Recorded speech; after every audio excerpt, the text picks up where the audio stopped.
Goddag, fysik kemi klasse. I dag så skal I få repeteret grundkæder, kulbrændt gasser og kæder. Yes. I har sikkert ikke glemt alt om det, så man starter med at finde grundkæder og interessere afgøre hvilket navn det har, og I burde have sådan en liste over de forskellige navne. Så det her, den har 6 C'er, så det er en heksan. Det er bare en normal heksan. Hvis den bliver forgrenet, så vi har en grundkæde, og så har vi en lille del, som er knækket af der. Så skal man skrive anderledes, så det er ikke bare en, så finder man ikke bare grundkæden, man skal også skrive noget mere. Så grundkæden, det er en pentan, og så har vi den forgrenede del, som bare er en metyl.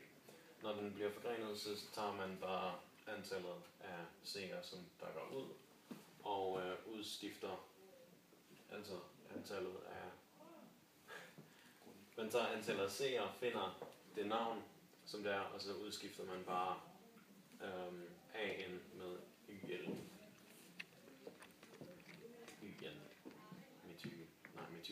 Metyl. Så lige præcis den her.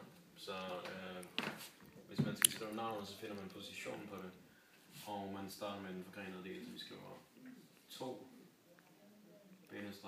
metyl.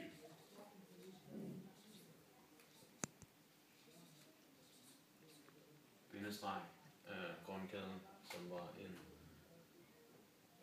pentan, tror jeg.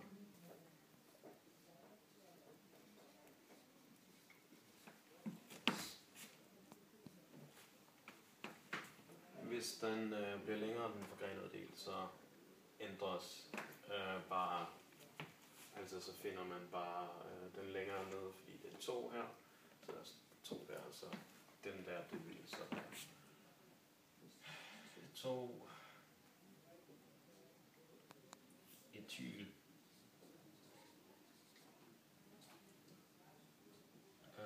butan.